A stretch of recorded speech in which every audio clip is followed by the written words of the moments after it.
I want to talk about something that's very important to me, and I'm sure probably important to most photographers out there. There was a time when I believe a great photograph had to be perfect, technically perfect. That's what I believe. So basically what I'm saying here had to be sharp, perfectly exposed, perfect focus, clean file, no grain, no blur, no imperfection. Everything had to be just perfect. That's what I believe that a good photograph, a great photograph should be. Maybe you still think like that. I don't anymore. You know what? Like many photographers, to achieve that, over the year I practiced, I read books, I took class online, and I spent a lot of time learning, and a lot of money too, because these were not free. I had to pay to be involved there. Even took some good workshop with some great photographer. But one thing I learned also is comparing lens, equipment, software, pixel peaking, 200 and sometimes 400, zoom in and making sure that everything is perfect, sharpness is there, no aberration, and etc., etc. I was searching for perfection in the pixel instead of the meaning of the photo. That to me, that's what I should have been doing. Now I understand.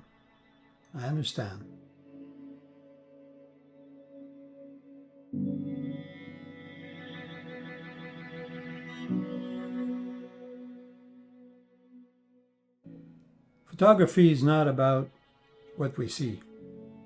What we see is important, but it's about what we feel. And I know you heard that many times on internet, on YouTube, but it's true. And feeling comes from here, there, and here. The heart will pump some emotion. And when you think about photography from the past, I think about Henri Cartier-Bresson, Diane Arbus, Gary Winogrand. All these photographers, they were not obsessed with technically, perfect. They were not obsessed with anything. They were in the moment. They were taking pictures of things that brought them joy, emotion, feeling. Sometimes not always joy. Sometimes it was like, wow, whew, devastating sometimes, hurtful. That's what they took picture of. And when you look at those pictures today, they're not perfect. They're grainy. Yes, they were most of them on film, but still, they're overexposed, they're underexposed, and they didn't have room to fix everything, didn't have an amount of shot to play with, to stack focus and all that. They didn't do any of that. They took the moment. And those photos, one of them in particular, I'll show it to you now. This photos of Henri Cartier-Bresson. That little boy was coming with two big bottles, That was just on the spur of the moment, just like that. And you look at it, it brings you smile. It's bringing you joy. It's important. And you know what? Maybe that's what some of us is searching today. To take great photo like that. I know we don't have this, we're not in the same time, we don't live in the same area, same place, but I'm sure if we start thinking about this, not in terms of megapixel count or perfect, dynamic, but just in terms of photographing something that touches your heart. Go out there, make a photo of something that touches your heart. Could be a photography of your dog, your wife, your children, your parent, your grandparent, a bug, a deer, a landscape. Make it your own. Do it for yourself. Do it to make sure it touches your heart.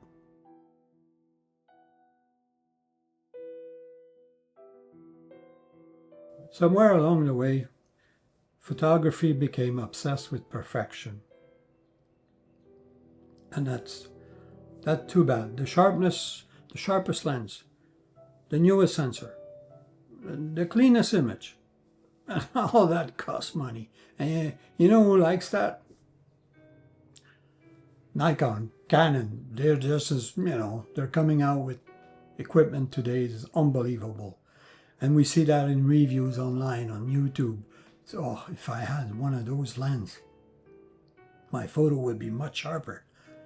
Stop doing that. We don't want to do that. What you want to do, it's not for the click, the like, the most like on Instagram. This habit of doing that, I feel it kills photography. Because you're no longer doing photography for yourself. You're entertaining a crowd, and your photo are not that great. They might be perfect, color, wow. And now with AI, you don't need to take picture. You can type in a code and the AI will make the picture for you, a perfect one. But is there any emotion in there? Is there any connection with your heart, with your brain? How you feel? Will you remember that picture in 2 years from now, 4 years from now? Is it timeless? I don't think so. This is all following the trend, So we need to stay away from these things. We need to shoot for ourselves. Shoot with emotion. Don't shoot with megapixel. Don't think in terms of megapixel. Think in terms of emotion. Does this bring something into me? And if it takes time, an hour, just to make one good picture that will bring the emotion, just do that instead. Does that mean it's not a good photograph? No. It's not a perfect photograph. But life itself, who's perfect? Tell me, who is perfect on this planet? No one. Life itself is imperfect, folks. And it's a good thing. It's a good thing that it's like that. That's diversity. That brings joy, excitement, discovery. And that's great. It's not perfect, but that's great. Maybe photography was never meant to be flawless. Maybe it was always meant to be human. And that's important. It's the human side that's important for us. And perhaps photographs that matter most at the end are not the sharpest one.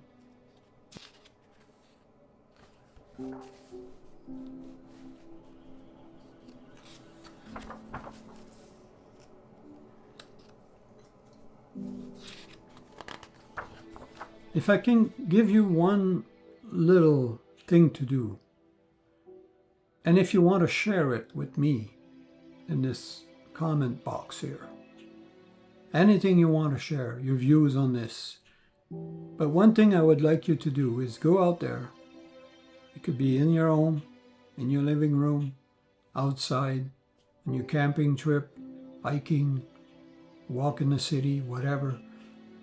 Go out there and take photos that has a meaning for you, that reaches your heart, that is emotional. And like I said, we don't measure a good photograph with megapixel. We measure a great photograph with emotion. Does it touches my heart? And not just mine, but yours, everybody else. Is it timeless? Is it timeless because it's perfect? Or is it timeless because it brings an emotion? Please, again, don't be afraid. Thumbs up. Until next time, go shoot for yourself with emotion. Not the brain, but the heart.